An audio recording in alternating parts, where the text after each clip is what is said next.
Hi everybody and welcome. This is Lauren here to guide you today through a good sequence for beginners to practice. If you like the video, please be sure to give it a thumbs up, to add me to a playlist. That way, if you have any questions or you want to come back and check that things are moving correctly, you can anytime. So this is my assistant, Cedri. She's going to be helping me out today to show you guys some beginners poses. And I invite you to remember a quote by an author, Donna Farhi, as we begin our practice today, especially if you are new to yoga, that yoga is less about standing on our head and more about standing on our own 2 feet. So I invite you to keep that in mind for yourself as we practice today.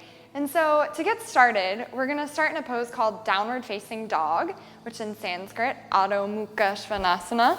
So if Cedri would take that pose for me, please.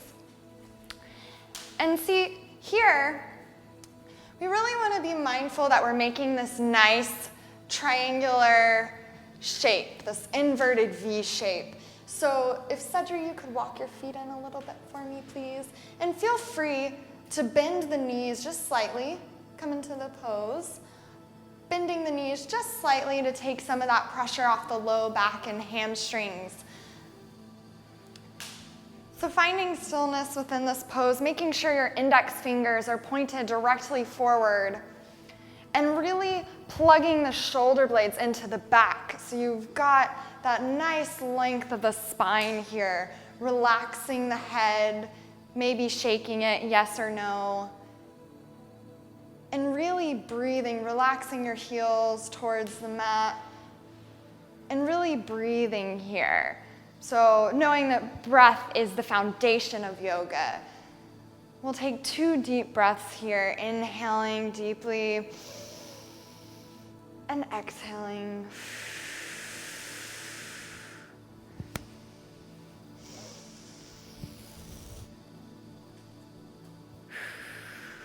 And then on your next exhalation, go on and step the right foot through. So if it doesn't quite make it, that's fine. Drop the back knee and give yourself a little assist, helping it along. And here, feel free to cushion up that knee with a blanket as well if you'd like.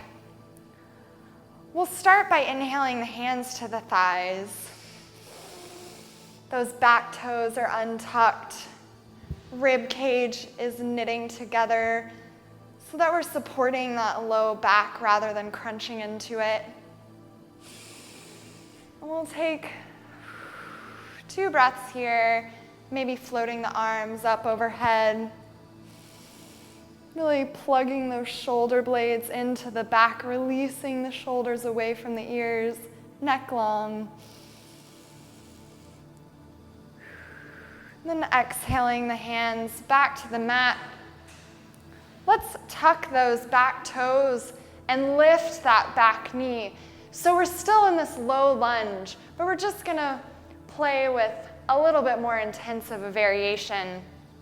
So again, you can bring the hands to the thigh, keeping that back heel nice and lifted.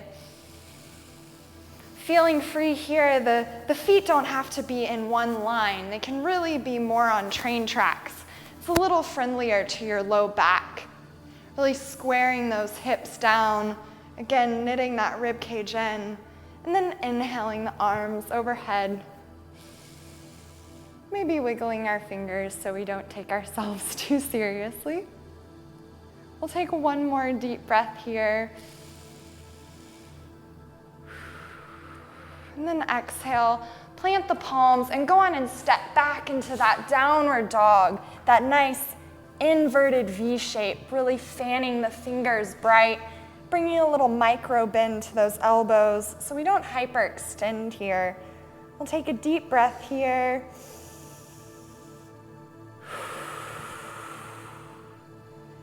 And then we'll step the left foot through, coming into that low lunge again. If it doesn't quite make it, give your foot a little help, untucking those back toes and lifting up, maybe placing the hands on the thighs, feeling that nice stretch in the psoas muscle.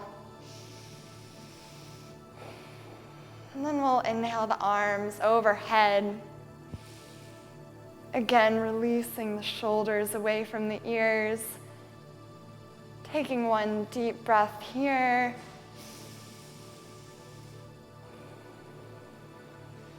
And then exhale, bringing the fingertips. We'll tuck those back toes, lift that back thigh, really straightening out through that thigh, extending through that leg, maybe widening the stance a little east and west, setting up on those train tracks, squaring the hips, and then help yourself up by bringing the hands to the thighs.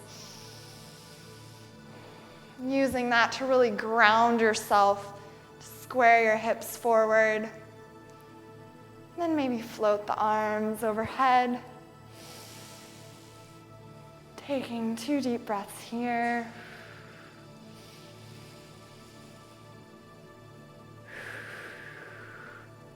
And then exhale, plant the palms and step back, finding that downward facing dog. If you've used a blanket to cushion yourself, cushion up the knees, go ahead and move it off to the side so that it's out of the way.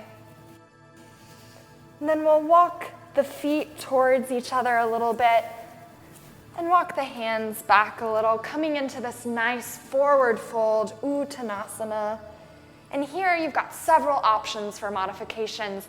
So if your hamstrings are tight and maybe you're up here, if you've got a block or a book or anything really, you can go ahead and set it under the hands. Feel free if you'd like, if you want to use that, you can, to bring a generous bend into those knees, especially for this first one, and just let the head go. We'll take one more deep breath here. And then bending deeply in the knees, curl up through the spine, vertebrae by vertebrae, until you come up to stand, maybe moving the block off to the side or the book or whatever you have laying around your house. We'll move into a pose called mountain pose here, getting grounded, finding the feet. So we'll take our feet about hip distance apart, which is about 2 fists apart from each other. And no, ladies, your hips are never as wide as you think they are. And we'll lift the toes off the mat so that we really are grounding down all 4 corners of the feet here. And then release the toes down, spreading them wide.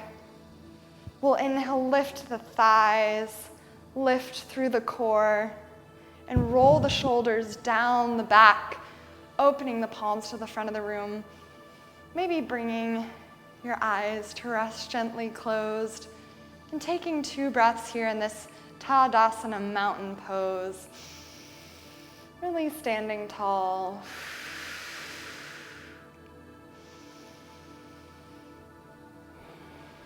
From here, we'll move into tree pose. So keeping this grounding in the feet, draw the hands together at the center of the heart, and we'll begin to shift the weight into the left foot.